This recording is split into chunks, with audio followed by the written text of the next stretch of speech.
하나님 말씀 우리 함께 보지요. 사무엘하서 10장 1절부터 5절까지 말씀입니다. 사무엘하 10장 1절부터 5절까지 말씀입니다. 1절 말씀 제가 먼저 읽습니다. 그 후에 암몬 자손의 왕이 죽고 그의 아들 한운이 대신하여 왕이 되니 다윗이 이르되 내가 나하스의 아들 한운에게 은총을 베풀되 그의 아버지가 내게 은총을 베푼 것 같이 하리라 하고 다윗이 그의 신하들을 보내 그의 아버지를 조상하라 하니라. 다윗의 신하들이 암몬 자손의 땅에 이르매 암몬 자손의 관리들이 그들의 주 한운에게 말하되 왕은 다윗의 조객을 당신에게 보낸 것이 왕의 아버지를 공경함인 줄로 여기시나이까?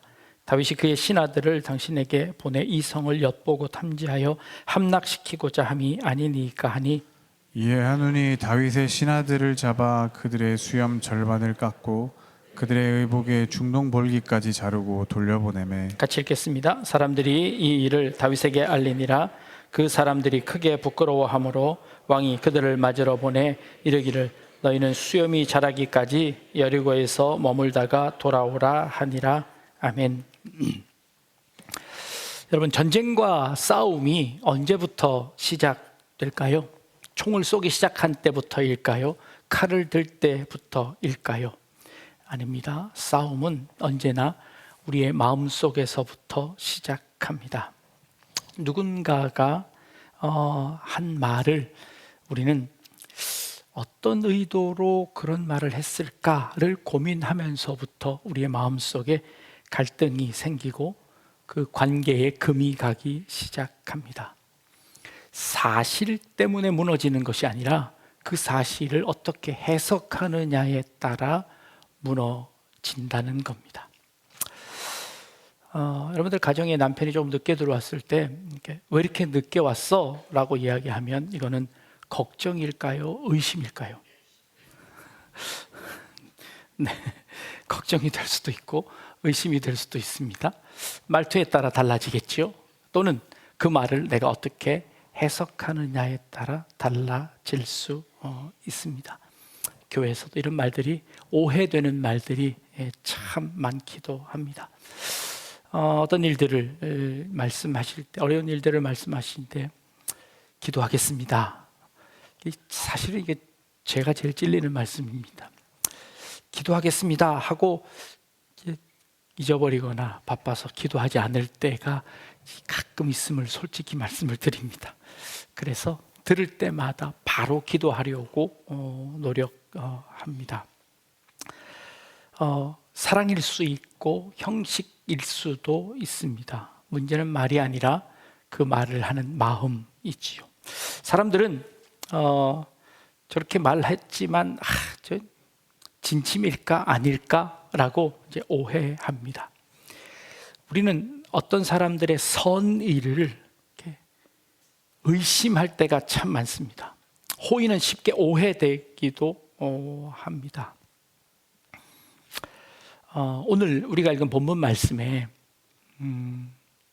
사무엘상 10장입니다. 다윗이 암몬의 왕 나하스가 죽었다는 소식을 듣습니다.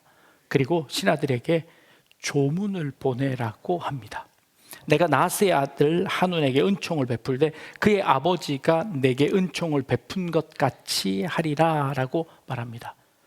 정확하게 어떤 사건이었는지는 알 수 없지만 다윗이 사울을 피해 도망 다닐 때에 아마 암몬 왕에게 조금 은혜를 입었던 것 같습니다. 그래서 그 은혜를 갚기 위해서 그 아들에게 은총을 베풀기 위해 조문객을 조문 사절단을 다윗이 보내기로 한 겁니다. 그런데 조문 사절단을 받았던 암몬의 방백들이 이렇게 이야기합니다. 왕이시여, 다윗이 어찌 사사로이 사신을 보내겠습니까? 어찌 우리를 위로하려고 사신을 보내겠습니까? 이것은 분명 우리를 정탐하기 위해 보낸 겁니다 하고 의심하기 시작했습니다. 그 의심이 점점 커져 이 사신을 그대로 돌려보내면 안 됩니다 라고 이야기하게 되고 결국 암몬의 왕은 다윗 왕의 사신의 수염을 반을 자릅니다. 그리고 그 바지를 중동볼기까지 잘랐다고 하는데 엉덩이 있는 부분까지 바지를 잘라서 모욕을 주는 겁니다. 창피를 주는 겁니다. 그리고는 이스라엘로 그 사신을 돌려보내는 일이 일어났습니다. 이게 오늘 우리가 읽은 본문입니다. 사신들이 돌아오다가 예루살렘 성까지 다윗 왕까지 오지 못하고 여리고 저 멀리서 신하들을 보냅니다. 우리가 여차여차해서 이래서 예루살렘까지 부끄러워서 가지 못하겠습니다. 창피해서 가지 못하겠습니다. 그러자 다윗이 그러면 수염이 다 자랄 때까지 너희는 여리고에 머물다가 들어오거라 하고 그들을 양해해 줍니다. 그리고는 군사를 이끌어 어떻게 했을까요? 암몬 찾아가서 박살을 내버리는 겁니다. 왜 사람들은 이 선의를 의심할까요? 누군가 호의를 베풀면 그것을 호의로 받아들이지 못하고 그것을 이렇게 오해할까요? 상처 때문일까요? 과거에 속은 경험이 있어서 그럴까요?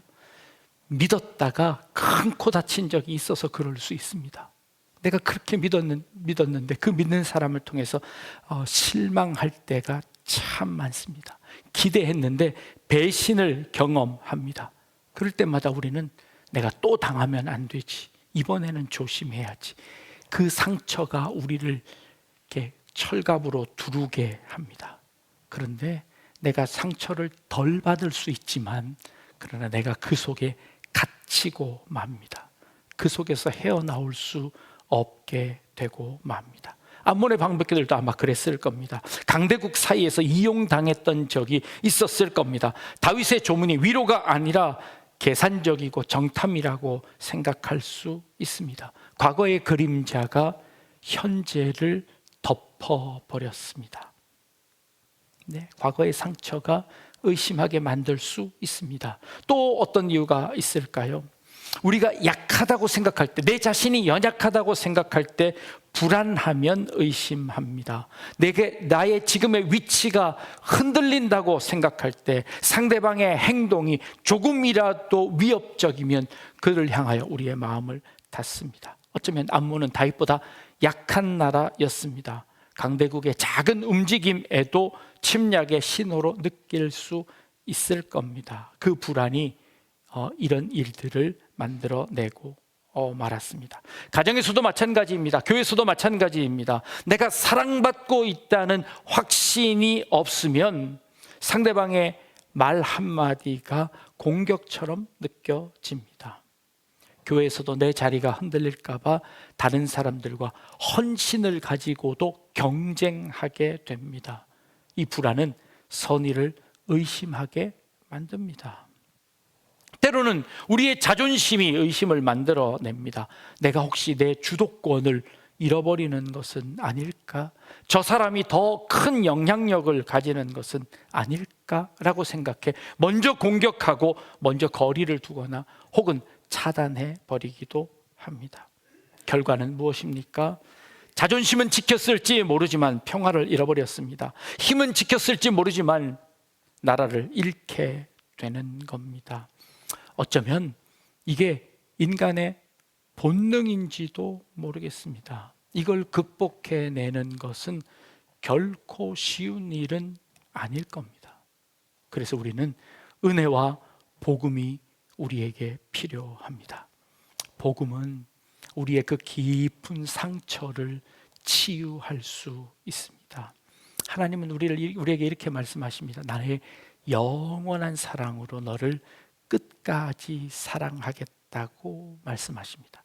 세상은 우리에게 상처 줄 수 있지만 그러나 하나님은 우리를 버린 적이 단 한 번도 없다고 하나님은 선언하십니다. 나는 너를 절대 포기하지 않겠다라고 하신 말씀이, 이 하나님의 말씀을 믿는다면 사람들에게 받은 상처가 그것으로 하나님의 사랑으로 좀 덮어질 수 있지 않을까요? 이 확신이 있으면 사람들을 조금 덜 경계할 수 있지 않을까요? 내 존재의 안전은 이미 하나님 안에서 내 존재가 안전을 확보받지 않았습니까? 상처가 내 관계를 지배하지 못한다고 여러분 선언할 수 있기를 바랍니다. 내 상처가 다른 사람을 찌르는 가시가 되지 않고 오히려 내 상처가 나와 같은 상처받은 사람들을 위로하는 위로자가 될 수 있는 것, 이게 복음의 능력이고 복음의 힘이 아니겠습니까? 불안하면 의심하게 되고, 꼭 우리에게 불안은 왜 올까요? 우리의 정체성의 흔들림 때문입니다. 하나님은 이렇게 말씀하십니다. 나는 너희들은 내 아들이다, 내 딸이다 라고 말씀하십니다. 우리는 하나님의 자녀입니다.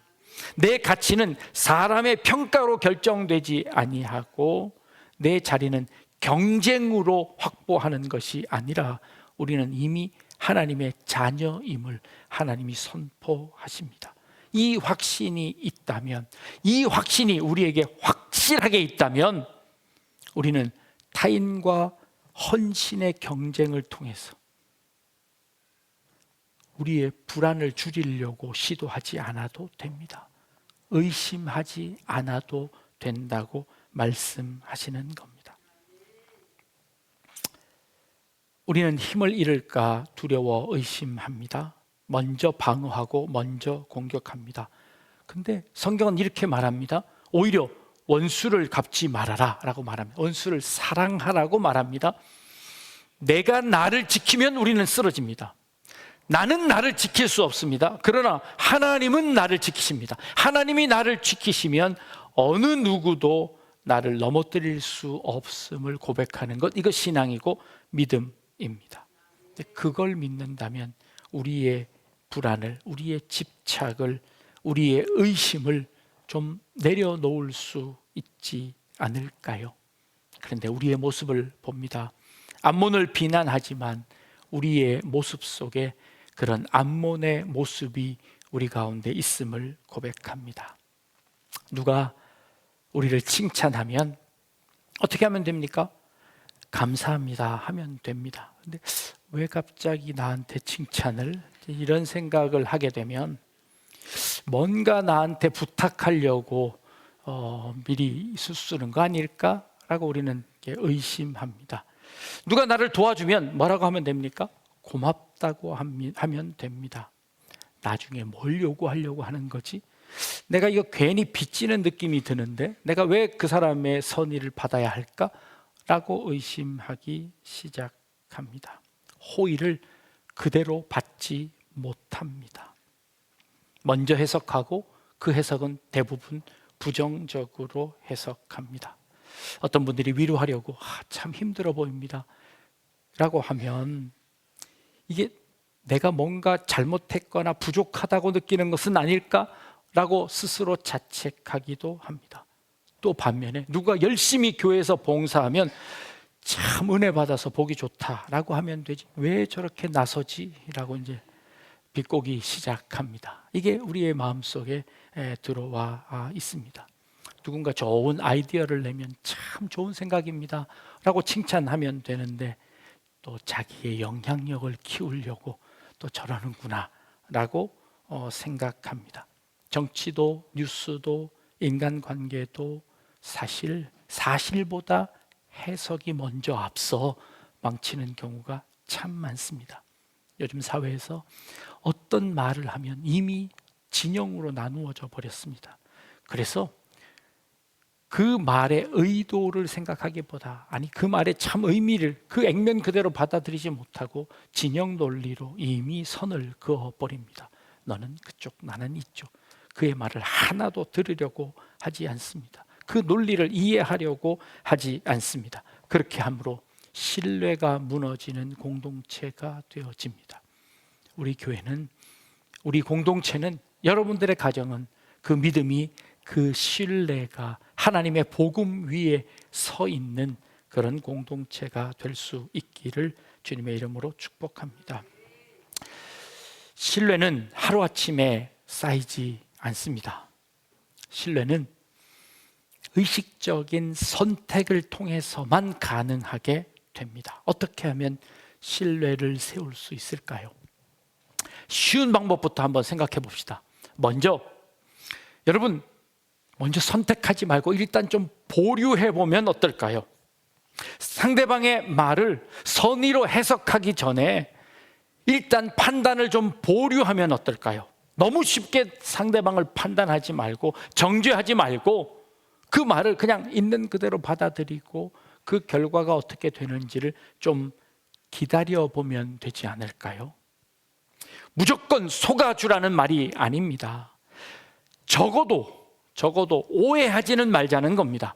적어도 곡해하지는 말자는 겁니다. 조금 더 유보하고 기다려보는 것. 섣불리 먼저 선택하고 결정하지 말고 그 사람의 말을 듣고 조금 기다려보는 것, 그것 지혜일 수 있습니다. 그것보다 더 좋은 것 뭘까요? 오해하지 않는 좋은 방법, 신뢰를 쌓는 좋은 방법은 뭘까요? 물어보면 됩니다. 가서 물어보면 됩니다. 어떤 의도인지, 어떤 생각인지 물어보면 됩니다. 암몬은 다윗에게 묻지 않았습니다. 자기 혼자 생각했고, 자기 혼자 결론 내렸고, 그리고 자기 혼자 결정해버렸습니다. 상대방과 의논하지 않습니다. 토론하지 않습니다. 논의하지 않습니다. 그렇게 하라는 겁니다. 사실 물어보는 거 쉽지 않는 것 압니다. 내가 오해하고 있는데 상대방에 가서 물어보는 것 쉽지 않음을 압니다. 그래서 물어보는 용기가 필요합니다. 그리고 듣는 인내가 필요합니다. 미리 단정하지 않는 절제가 우리에게 필요합니다. 그러면 신뢰가 자라날 수 있습니다.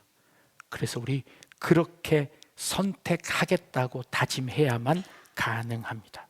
세 번째로 존중해야 합니다. 자신의 수염을 자른다는 것은 그의 인간적인 존엄성을 무너뜨리는 겁니다. 상대방의 존엄성을 완전히 무너뜨리는 겁니다. 아무리 잘못했더라도 최소한의 인간의 존엄성을 지켜주는 노력이 필요합니다. 최소한 상대방의 자존심은 건드리지 말자는 겁니다. 사람은 자신의 의견이 받아들였을 때보다 자신의 존재가 존중받았을 때 마음을 연다고 합니다. 그런데 우리는 조금 화가 나거나 조금 오해하고 나서는 끝까지 가버리는 경향이 있습니다. 다시는 안 볼 것처럼 끝까지 가 그 신뢰를 완전히 무너뜨리는 그런 우리 자신들을 봅니다. 그러니 내가 아무리 그 사람이 잘못했더라도 최소한의 인간의 존엄성을 지킨다면 우리 사회가 그 신뢰가 완전히 무너지지는 않겠다라고 하는 생각을 해봅니다. 이 논의를 조금 더 확대해 봅시다. 신앙적으로 확대해 보면 어떨까요? 하나님과의 우리의 관계는 어떨까요? 우리는, 아니 여러분들은 하나님을 얼마나 믿으십니까? 하나님을 혹시 의심하지는 않으십니까? 우리는 가끔 이런 의심을 합니다. 하나님이 정말 나를 사랑하는 걸까? 하나님이 나를 사랑하는데 왜 나한테 이런 일이 일어나는 걸까? 내가 그렇게 기도했는데 왜 하나님은 내게 응답하시지 않는 걸까? 우리의 상황이 조금만 흔들려도 우리의 마음속에 하나님을 신뢰하기보단 우리의 마음속에 의심이 생깁니다. 하나님의 선한 의도를 오해합니다. 왜곡하고 혼자 생각하다 결국 혼자 결정 내리고 혼자 판단해 버립니다. 하나님은 날 사랑하지 않는 게 확실해. 아니 더 나아가 하나님은 안 계셔서 그러는 거야 라고 우리 혼자 결정해 버리는 겁니다. 하나님은요 한 번도 우리를 의심하지 않으셨습니다. 우리가 아직 죄인 되었을 때, 우리가 아직 회개하지도 않았을 때, 우리가 아직 돌아서지도 않았을 때, 그때 그리스도께서 이미 우리를 위해 죽으셨습니다. 하나님은 우리를 시험해 보고 사랑하신 것이 아니라 우리의 변할 가능성, 아니 그것 기대하시기 전에 이미 사랑하시고 이미 십자가를 지시고 이미 우리를 자녀 삼으셨다고 선포하셨습니다. 하나님이 먼저 사랑하셨습니다. 믿어주셨습니다. 다가와 주셨습니다. 십자가가 하나님의 신뢰의 선언이었습니다. 내가 너를 포기하지 않기 위해서 내가 이 십자가를 지마, 내가 너를 끝까지 사랑하마 라고 하나님이 우리 예수 그리스도를 이 땅에 보내주셨지요. 우리는 암몬처럼 쉽게 의심합니다. 다윗은 은총을 먼저 베풀었습니다.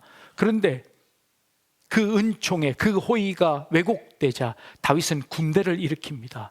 우리가 그 다음 절부터 읽지 않았지만 그 군대를 일으켜가 이 암몬 족속을 완전히 박살내 버립니다. 하나님은 다윗보다 크십니다.